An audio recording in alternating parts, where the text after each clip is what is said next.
Ethan Carter never thought his hands would shake while working, but today they almost did. The exploration ship was quiet, except for the low hum of engines. He was asked to fix a piece of gear that belonged to someone very important, someone he had only seen from a distance. The princess herself was waiting. She stood tall, her royal suit glimmering softly under the ship lights, but her face was calm, almost curious. Ethan tried not to stare. He bent down over the gear, tools in hand. The device was far more advanced than what he usually worked on, but he could already see the problem. Wires crossed where they should not be, a loose joint, and a strange crack along one of the energy channels. Whoever had worked on this before had been sloppy. He thought it was strange that the royal engineers could miss something so simple. "Will it work again?" the princess asked. Her voice was soft, yet it carried the weight of command.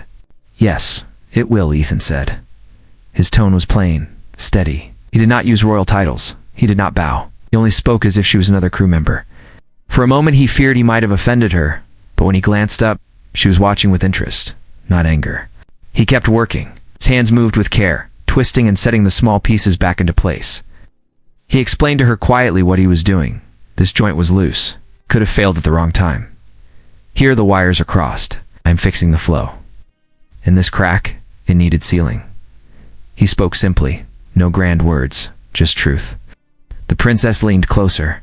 No one had ever explained things to her like this before. Her advisors often drowned her with long speeches, full of titles and respect. But this man, this mechanic, spoke as if she was just a person who wanted to understand. "You are not nervous, are you?" she asked. Ethan smiled faintly. "Machines do not care about titles. They only care about hands steady enough to repair them. I focus on that." Her lips curved in the smallest smile, almost hidden. She folded her hands behind her back and watched silently as he continued. She noticed how careful he was, how he did not rush even though she was waiting. It felt strange to her. Most men tried to impress her quickly, to seek favor. This one only wanted to finish the work properly. He tightened the last screw, sealed the crack with a careful press of heat, and then tested the gear. Lights blinked, energy flowed, and the device came alive with a soft hum. Ethan adjusted the strap, then offered it back to her. "It is better now," he said, "stronger than before." The princess took it and tested the fit. The joints moved smoothly, no drag, no noise. She raised her eyes to him again. "You improved it. It feels lighter, balanced. How did you do that?" "I changed the flow lines," Ethan said. "Your engineers designed it with too much pull on one side. It was slowing the movement. I fixed that." Again, his voice was plain, almost casual. She looked at him as if seeing someone new. "You speak to me as though I am not a princess," she said softly. Ethan lowered his eyes back to his tools. "You asked me to fix something? I fixed it. That is what matters." Silence hung in the room, but not heavy. It was light, thoughtful. The princess studied him for a long moment, then finally said, "Most people fear me, or try too hard to please me. You do neither." Ethan shrugged gently. Fear does not fix broken gear, for the first time in many years. The princess felt something she had almost forgotten, honesty, without weight, without hidden meaning. She found herself smiling fully now, though small and private. She wondered what kind of man he was, this mechanic who did not tremble before her name. Ethan began to pack his tools, ready to leave. He thought the work was done. But for the princess, something had only just begun. The next day, Ethan was back at his small workshop on the ship. He liked the quiet corner where the sound of tools and machines kept him company. He thought the work with the princess was finished, but a soft knock on the door made him turn. It was her. Princess Alara stood there, not in her formal suit, but in a simple cloak. She looked less like a royal, and more like someone curious about the world. "May I come in?" she asked. Ethan nodded and moved a few tools aside. He felt unsure why she would want to visit him again. She stepped inside and looked around the small workshop. There were wires, gears, and metal parts scattered across the tables. It was nothing like the grand hall she was used to. "You'd like to fix things," she said, touching a small motor he had been working on. "Yes," Ethan replied. "I always have. Broken things can be made whole again if you give them time." She tilted her head. "And what about broken people? Can they be fixed too?" Ethan paused. The question was not one he expected. Wiped his hands on a cloth and thought for a moment before answering. At! Maybe not fixed the same way, but they can heal. Sometimes they just need someone to listen. She studied his face carefully. No one had ever spoken so simply to her about such things. Most people told her what they thought she wanted to hear, but Ethan's words felt real. She walked closer and asked, "Do you miss your home on Earth?" Ethan smiled faintly. "Yes, my family lives near the coast. I miss the sea, the smell of salt in the air. I miss sitting with my father while he worked on fishing nets. But duty brought me here. I do not regret it." Alara listened quietly. She found herself imagining the sea he spoke of, though she had never seen it. She had grown up in palaces and space stations where water was kept in tanks and gardens were carefully controlled. The idea of endless waves and winds was strange and beautiful to her. "You sound free when you speak of it," she said. "Yeah, I've never felt that kind of freedom. Every step I take is watched. Yes. Every word is judged." Ethan looked at her closely. For the first time he saw not the princess, but a woman carrying a heavy weight. "Maybe freedom is not a place," he said softly. "Maybe it is how you choose to live, even when the world is watching." She turned her eyes away, hiding the sudden emotion on her face. His words felt too close, too true. For a long moment she said nothing, then finally whispered, "You are not afraid to speak your mind." "Why should I be?" Ethan asked. Truth does not change because of who listens. Her heart stirred at that. She wondered how someone so ordinary could speak with such quiet strength. It was not loud or proud, but steady, like the steady hands that had repaired her gear. She realized she wanted to know more about him, about his way of seeing the world. "Tell me," she said. "What do you think makes a leader?" Ethan thought again, choosing his words with care. "A leader should not stand above people, but with them. A leader should listen first, then act. If they forget the people they serve, then they are not a leader, only a ruler." Alara breathed in slowly. His answer was not what she was taught as a child. She had been raised to believe her birth gave her the right to lead. But here was a man who believed that actions and choices mattered more than bloodlines. She felt a strange warmth in her chest, something she had not felt before when speaking of duty. For a while they stood in silence, the sound of the ship's engines humming around them. Finally, Alara said, "You are different from anyone I have met. You do not try to impress me. You do not try to fear me. You only speak as yourself." Ethan shrugged lightly. "I only know how to be myself." She smiled, a real smile that reached her eyes. She realized she wanted to see him again, to hear more of his thoughts. Something about this mechanic made her feel less like a princess and more like a person. When she left the workshop, Ethan watched her go, still puzzled why a princess would spend her time with someone like him. But deep inside, a quiet feeling grew. He did not yet understand it, but he knew this was not the last time she would come to see him. Days passed, and the bond between Ethan and Princess Alara grew quietly, though neither spoke of it openly. She often found reasons to visit his workshop, sometimes with broken tools, sometimes with questions that had nothing to do with machines. Ethan never turned her away.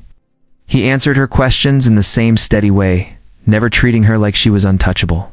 He did not notice at first how much she began to depend on these small talks, but soon it was clear to them both that something deeper was forming. One evening, as the ship prepared for a docking at a grand station, Alara came to him again. This time she carried her gear that he had fixed earlier. It was working well, yet she asked him to check it once more. Ethan examined it, ran his hand along the smooth joints and nodded. "It is fine. It will not fail you." "Still," she said with a small smile, "I trust your hands more than the words of any advisor." Her words made him pause. But before he could reply, she stepped closer. "Tomorrow there will be a gathering on the station. Nobles, officers, leaders from many colonies. I want you there." Ethan frowned. "Me, I am no noble. I am no officer either. I am only a mechanic. That is why I want you," Alara said. "You speak truth when others only speak what I want to hear." He shook his head. "I would not fit in your world. You already do," she said firmly. Her eyes held his with a strength that surprised him. He opened his mouth to argue, but the look she gave left no space for refusal. The next evening, Ethan stood uncomfortably at the edge of a grand hall on the station. The room was filled with shimmering clothes, golden badges, and polished shoes. Music drifted through the air and laughter echoed off the tall walls. He felt out of place, his plain suit a sharp contrast to the riches around him. When Alara entered, the hall fell into silence. She wore her royal gown shining under the lights, her presence commanding. But as she walked forward, her eyes searched for him. When she found him, her face softened, and she moved straight to his side. Whispers spread quickly. Nobles exchanged puzzled glances. Who was this man standing so close to their princess? Why did she greet him with warmth, when she often kept others at a distance? An older lord stepped forward and bowed to her. Your Highness, who is this man? Alara lifted her chin and spoke clearly so all could hear. This is Ethan Carter, the one who repaired what none of you could. He is more than a mechanic. He is my consort. The hall froze. The word echoed like thunder. Ethan felt the air leave his chest. Consort. She had called him that before everyone. He looked at her in shock, but her face was calm, steady, and certain. Murmurs broke out at once. Some nobles frowned. Others laughed softly as if it were a jest. A few younger voices whispered in awe. Ethan could feel the weight of all eyes on him. His heart raced, but he stood still beside her. He leaned closer and whispered, "Why would you say that?" She answered without turning her head, "'Cause it is the truth. You stand beside me as no one else dares to." For the rest of the evening, Ethan stayed near her. Many came to speak with her, but their eyes always flicked toward him. He felt the sting of judgment, the sneers of those who believed he did not belong. Yet Alara never once moved away from his side. She introduced him with calm pride, her voice never wavering. Later, when the hall had grown quieter and the guests drifted away, Ethan finally found the courage to speak. "Hey, you risked much tonight. They will not forget this." "I do not want them to forget," Alara replied. "Let them remember that I choose not by rank or blood, but by heart." He looked at her, trying to read the depth of her words. He still could not believe it. A princess had chosen to stand with him, a man who fixed machines. Yet when he saw the fire in her eyes, he knew she meant every word. In that moment, Ethan realized his life had changed forever. Nothing would ever be the same again. After the gathering on the station, the whispers did not stop. The news spread quickly through the colonies. Some spoke with surprise, some with anger, and some with hidden joy. Many could not understand why a princess would call a simple mechanic her consort. Ethan tried to stay quiet, keeping to his work, but the eyes of the crew followed him wherever he went. Even his fellow workers did not know what to say to him. Some avoided him.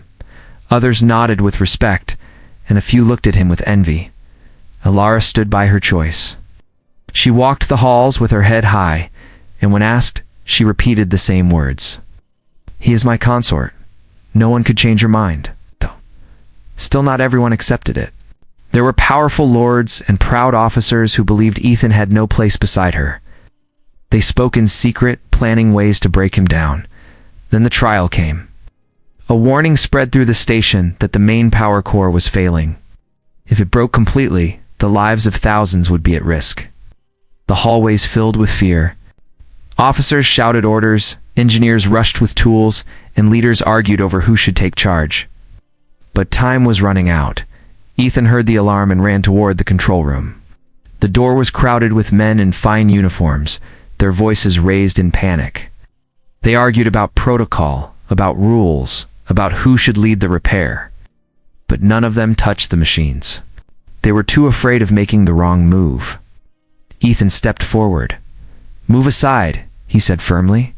At first they ignored him, but Alara's voice rose behind him. "Let him through." The crowd hesitated, then opened a path. Inside, the power core hummed wildly, sparks flying from broken wires. The room shook as the energy built to dangerous levels. Ethan grabbed a set of tools and climbed into the narrow passage beside the core. His hands moved quickly, steady even as heat burned against his skin. He shouted instructions. "Coolant valves. Open them now. Redirect power from the secondary grid. Hold the flow steady." Some of the officers looked at him with doubt, but Alara's sharp gaze forced them to obey. They rushed to the panels, following his orders. Sweat ran down his face as he sealed a broken line, then rewired a set of controls that had been ignored for years. The energy roared, threatening to tear through the room. For a moment, it seemed the core would explode, but then the light steadied. The hum softened, the power flow evened out. Silence filled the room, broken only by heavy breaths. Ethan climbed out of the passage, his clothes singed and his hands blackened with soot. He wiped his face and looked around. "It will hold now," he said calmly. For a moment, no one spoke. Then slowly, the officers lowered their eyes. Even the proudest among them could not deny what they had seen. The princess stepped forward, standing beside Ethan with her hand lightly on his arm. "You see now," she said to the room, "he is not only a mechanic. He is the one who saved you all." Some of the nobles muttered in shame, while others bowed their heads in respect. No one could argue with the truth. Ethan had done what they could not. As the hours passed, the news spread once again. But this time the whispers changed. People spoke not only of scandal, but of courage. They told the story of the man who saved the station with his hands and his heart. They spoke of how the princess stood beside him, unshaken. Later, when the danger had passed and the station returned to quiet, Ethan sat in his workshop. His hands trembled now, not from fear, but from the weight of what had happened. Alara entered softly and stood before him. "You risked your life for them," she said. "Someone had to," he replied. She knelt slightly so her eyes met his. "They will remember this day. They will remember you." Ethan shook his head. "I did not do it for them. I did it because it was the right thing." Alara's eyes shone with quiet pride. "That is why you belong by my side." The days after the power core crisis brought change. The people of the station spoke Ethan's name with respect. Many who had doubted him now looked at him with new eyes. He had not only fixed a machine, he had saved lives. Stories spread across the colonies, carried by travelers and officers. Some still whispered that he was unworthy to stand beside a princess. But more voices began to say that he had proven himself in ways no title could.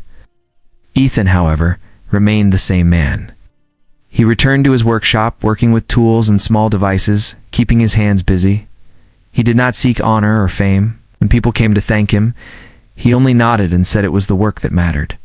But Alara saw how he carried the weight quietly, how his modesty only made others admire him more. One evening, Alara visited him again. She wore no gown, no crown, only a simple dress that made her seem less distant. She sat on a stool across from him while he polished a set of gears. For a while they were silent, the sound of metal against cloth filling the space. Then she spoke softly. "Do you understand what you mean to them now?" Ethan shook his head. "I am only a man who fixed what was broken." "No," she said firmly. "You are more. You are proof that greatness does not come from birth. It comes from action. When the core failed, it was not the nobles who saved us. It was you. And they will not forget that." He looked at her, trying to find the right words. "I never asked for this. That is why it matters," she replied. "Those who do not seek power are often the ones most worthy of it." Her words hung in the air. Ethan lowered his eyes, unsure how to answer. Deep inside, he felt both humbled and afraid. The idea of being seen as more than a mechanic unsettled him. But he could not deny the truth of what she said. In the weeks that followed, invitations arrived for Alara to speak at councils and gatherings. She insisted Ethan stand with her each time. Some frowned at his presence, but many more welcomed it. They had heard the stories, and when they saw him in person plain, quiet and steady, they believed them. He did not act proud, he did not boast, and that made his deeds shine brighter. At one council, an old governor asked, "Why do you keep this man by your side?" Alara answered with calm strength, "Because he listens when others speak. Because he works when others only argue. Because he acts with honor when others chase power. He is my consort not by tradition, but by truth." The room fell silent at her words. No one dared challenge her openly after that.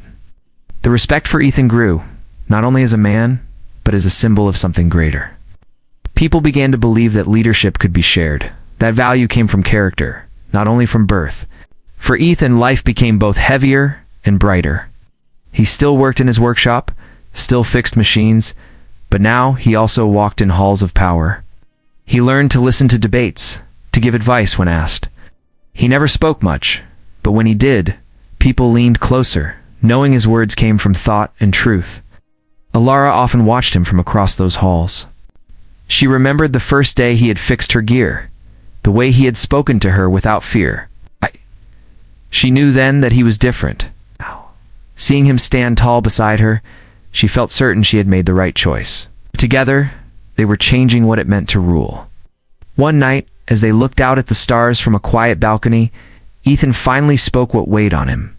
"I am still the same man. I still feel like I do not belong here." Ilara turned to him, her eyes soft but steady. "Belong because you were true to yourself. That is what makes you strong. That is why I chose you." He breathed deeply, the stars shining above them. In that moment, he understood. He would never stop being a mechanic, never stop being the man who fixed broken things. But now, he was also something more. He was a partner to a princess, a voice among leaders, and a reminder that even the simplest hands could shape the future. And so, side by side, Ethan and Ilara stepped forward into the unknown, not as ruler and servant, but as equals who carried the hopes of many. Their story was only beginning, but already it had changed the world around them forever.